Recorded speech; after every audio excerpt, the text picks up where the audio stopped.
जय हिंद स्टूडेंट, आपका स्वागत है आपके अपने चैनल जीएसवी तस्लीम सर में। मेरा नाम है तस्लीम अंसारी। चलिए स्टार्ट करते हैं। आज हम आप लोग को पढ़ाएंगे एमीन ग्रुप। तो एमीन ग्रुप क्या होता है, आइए देखते हैं। एमीन ग्रुप जो है, सबसे पहली चीज कि एमीन किसे कहते हैं, तो derivative of ammonia are called amine. Ammonia के व्युत्पन्न को ही एमीन कहते हैं ना, derivative of ammonia, derivative. Okay, अब इसको कैसे देखते हैं, एक एक पॉइंट को हम क्लियर करेंगे। इसमें कई पॉइंट दिए गए हैं, what is amine, classification of amine, identification, definition. तो एट फर्स्ट पहले हम इस चीज को, ये पॉइंट आपका जो है, इसको हम देखते हैं यहाँ पर कि एमीन किसे कहते हैं। देखिए अमोनिया, ठीक है, derivative of ammonia, derivative of ammonia NH3 are called amine. तो ये तो डिफिनीशन हो गया इसका, ये तो इसका डिफिनीशन भी हो गया, पहचान भी इसकी हो जाएगी। फिलहाल कैसे होगा, देखिए अमोनिया आपका जो होता है वो ये है, ठीक है। अब यहां पर एक एल्किल ग्रुप अगर जुड़ गया ना, एक हाइड्रोजन हटाए, एक एल्किल ग्रुप जुटा, ये एमीन है।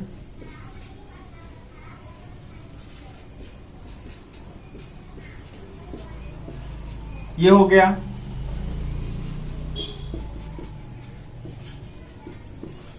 ठीक है। इस तरीके से ये सब क्या है, एमीन है। तो अगर एक एल्किल ग्रुप जुटा हुआ है, एक alkyl group, derivative of ammonia are called amine, ये तो एमीन हो गया। क्लासिफिकेशन में अगर आप देख लेंगे तो अगर एक एल्किल ग्रुप जुटा हुआ है, एक हाइड्रोजन हटा करके, एक और जुड़ गया, एक और जुड़ गया, तो अगर एक जुटा हुआ है तो उसको हम बोलते हैं 1 डिग्री एमीन। अगर दो जुटा हुआ है, दो एल्किल ग्रुप जुटा हुआ है तो इसे क्या बोलेंगे, 2 डिग्री एमीन। अगर 3 जुटा हुआ है तो इसे क्या बोलेंगे, इसे बोलेंगे 3 डिग्री एमीन ना। Primary amine, secondary amine, tertiary amine, प्राथमिक एमीन, द्वितीयक एमीन और तृतीयक एमीन, इस तरीके से इन्हें कहा जाएगा। तो पहचान यही है कि अगर नाइट्रोजन जुटा रहेगा तो उसको हम एमीन कह सकते हैं, लेकिन एल्किल ग्रुप के साथ जुटा होना चाहिए। यानी एल्किल ग्रुप के साथ सिंपली जो हम इसको लिखते हैं वो इस तरीके से लिखते हैं, RNH2। ये पहचान है इसकी, NH2 लगा होना चाहिए, NH भी रहेगा, N भी रहेगा। तो एल्किल ग्रुप के साथ अगर ये जुटे हुए हैं तब उसको हम क्या बोलते हैं, एमीन। ओके, तो पहचान भी इसकी हो गई, किसे कहते हैं ये भी हो गया, डिफिनीशन भी आपका हो गया, derivative of ammonia are called amine, यानी अमोनिया के व्युत्पन्न को ही एमीन कहते हैं। अब इसके आगे का पॉइंट हम देखते हैं, ये आपका प्राइमरी एमीन, सेकेंडरी, टर्शियरी ना। प्राइमरी एमीन का क्या जनरल फार्मूला होगा, सफिक्स क्या होगा, ये सब चीजें देखेंगे। और उसके बाद सेकेंडरी, टर्शियरी के नेमिंग क्या होंगे, इन सबको भी देखते हुए चलेंगे ना। तो चलिए आगे हम देखते हैं इसमें कि क्या होगा।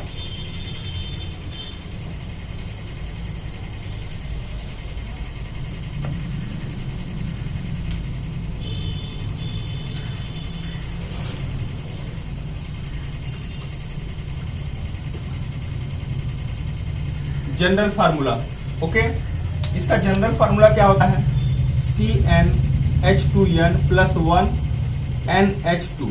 Okay, CnH2n plus 1 NH2। यहाँ n क्या है,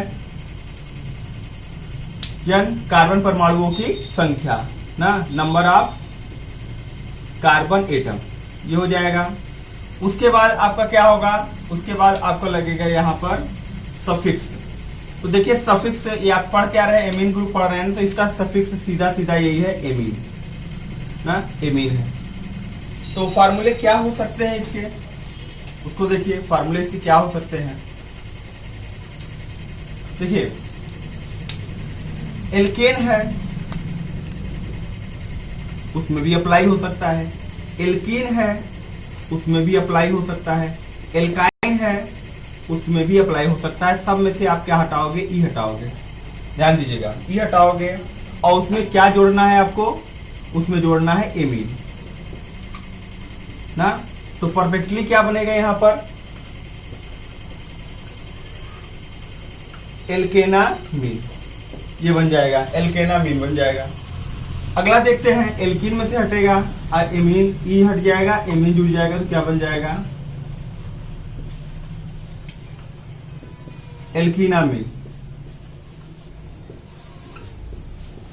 यहां पर से ई हटेगा, जुड़ जाएगा, तो क्या होगा, एल्काइनामीन। एल्काइनामीन। तो इस तरीके से ये आपके नेमिंग है ना। तो अब इसमें के कुछ एग्जांपल्स को हम देखते हैं।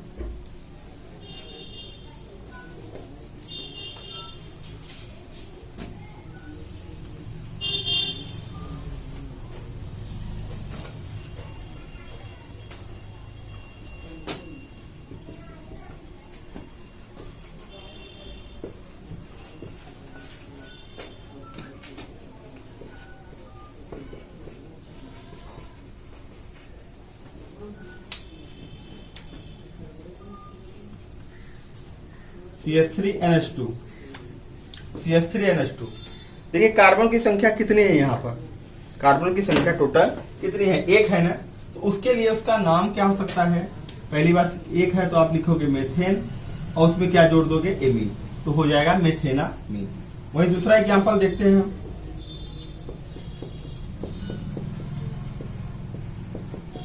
मान लीजिए ये है ना, कार्बन की संख्या टोटल कितनी है बताइए, टोटल कार्बन की संख्या है 3 का मतलब हो जाएगा प्रोपेन और उसमें क्या जोड़ना है, एमीन। ठीक है, कार्बन 3 है तो प्रोप लगेगा, एल्केन है भाई कार्बन के बीच सिंगल बॉन्ड है तो एल्केन ही होगा, एल्केन है तो एन हो जाएगा और फिर उसमें जुड़ जाएगा एमीन। अगला एग्जांपल हम देखते हैं।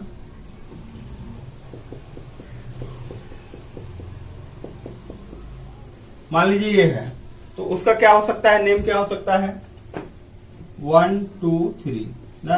दूसरे पर ये जुटा हुआ है तो इसका नाम हो जाएगा, कार्बन संख्या 3 है तो आप लिखोगे propane 2 amine, propane 2 amine.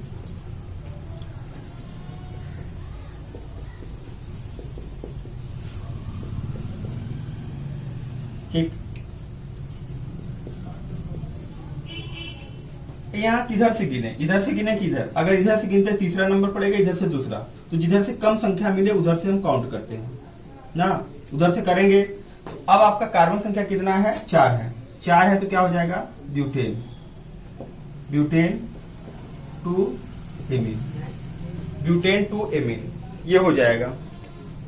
Okay,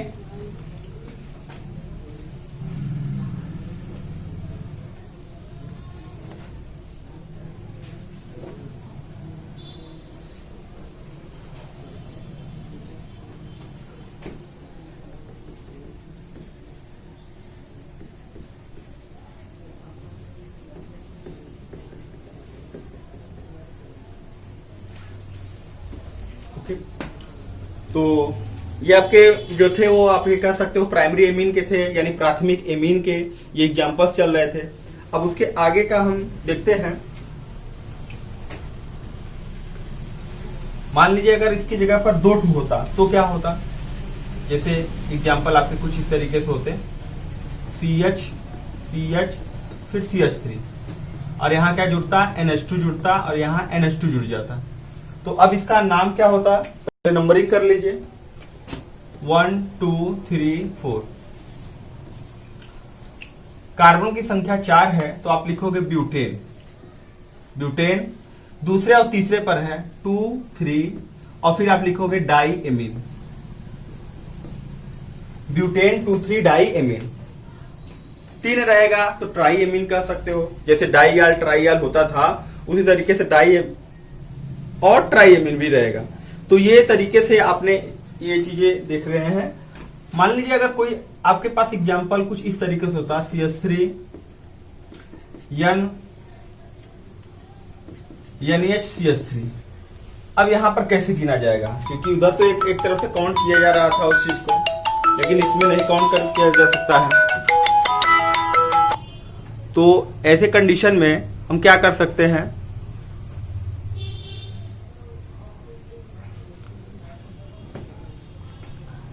ऐसे कंडीशन में किया गया जा सकता है। इस कंडीशन में क्या है कि पहले एक तरफ प्रतिस्थापी को मान करके और फिर हम उसको काउंट करते हैं ना। तो यहाँ पर जो आपका ग्रुप है, मान लीजिए एक ये ग्रुप हो गया NH के उस नाइट्रोजन से उधर के इस साइड का, तो ये है आपका। तो यहाँ पर आपको आप लिखोगे मेथिल लिखोगे, लेकिन पहले आप 1 2 3 ऐसे करके लिखते थे। यहां पर क्या लिखोगे, यहां पर आप नाइट्रोजन से डायरेक्ट जुटा हुआ है ना, तो आप लिखोगे N methyl. Okay, N methyl और methane amine, N methyl methane methanamine आप कह सकते हैं, एन मेथिल मेथेनामीन। ठीक है, इसको हम फिर से लिख दे रहे हैं, एन मेथिल मेथेनामीन। ओके, उसी तरीके से मान लीजिए अगर ऐसे रहा होता नाइट्रोजन इस तरीके से जुड़ा होता तो क्या करते आप ना, यन से दोनों जुटा हुआ है, ये भी और ये भी, तो आप लिखते यन यन यन यन, दो ठो CH3 है तो क्या लिखेंगे, डाई मेथिल, यन यन डाई मेथिल,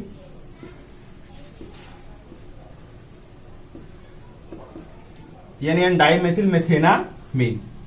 ओके, ये तरीके से। तो आप ये समझिए कि सेकेंडरी एमीन है और ये कौन सा है, टर्शियरी एमीन है, सेकेंडरी एमीन और टर्शियरी एमीन। एक आगे एग्जांपल इसका और भी देखते हैं, जैसे मान लीजिए CH3 होता, CH2 होता, नाइट्रोजन, और फिर आपका यहाँ CH3 जुटा होता, और फिर C2H5 जुटा होता।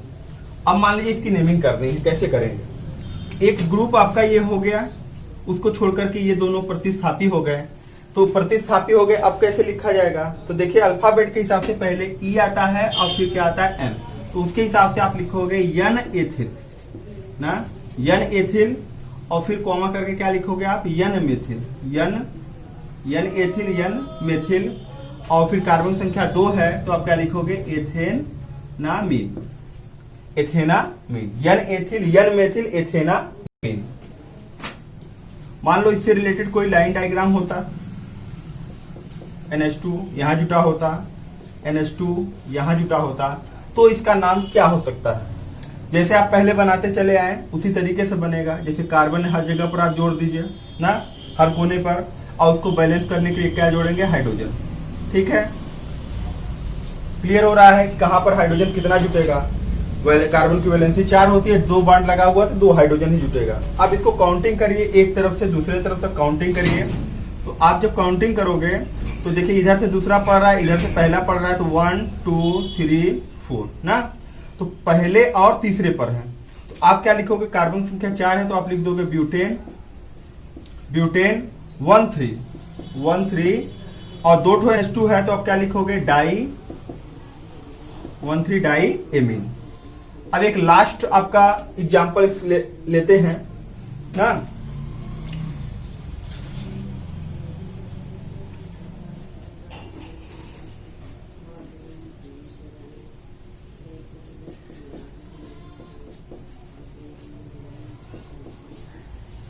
मान लीजिए ये है ना, मेन ग्रुप एक ही अलग हमने कर दिया, ये दोनों बच गए। अब मेथिल मेथिल है और नाइट्रोजन से जुटे हुए हैं, तो इसका हम क्या लिख सकते हो, लिख सकते हैं यन यन, यन यन 2 ठो है तो अब क्या लिखेंगे, डाई मेथिल, यन यन डाई मेथिल, कार्बन संख्या 3 है तो प्रोपेन, और NH जुड़ जाएगा तो क्या हो जाएगा, एमीन, यन यन डाई मेथिल प्रोपेनामीन, यन यन डाई मेथिल प्रोपेनामीन। तो इस तरीके से आपने जो है एल्केन में, एल्केनों में से ही आपने देखा है, एल्केन से रिलेटेड ही आपने जो बनाया है सो बनाया है। एल्केन का भी इस तरीके से हो सकता है, एल्काइन का भी इस तरीके से हो सकता है। तो एमीन ग्रुप आपका ये कंप्लीट हो गया इस तरीके से। तो यहाँ पर आपका जो एग्जांपल्स दिए गए हैं, इस एग्जांपल्स को आप एक बार 2 बार पढ़ लीजिए, रिवाइज कर लीजिए, जैसा बार बार बताया गया कि आप उसको क्या करना है आपको, कि एक बार आप नोट करके एक बार ध्यान से देख लीजिए, फिर वीडियो को रोक रोक करके बनाइए उसको। इसी तरीके से आप इसको सीख सकते हैं।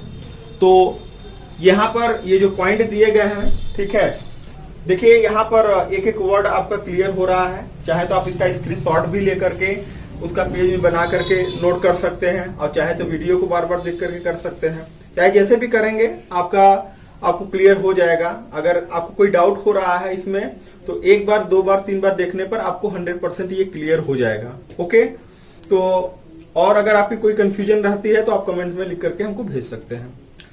तो चलिए इसको यहाँ पर कंप्लीट करते हैं। थैंक यू, जय हिंद।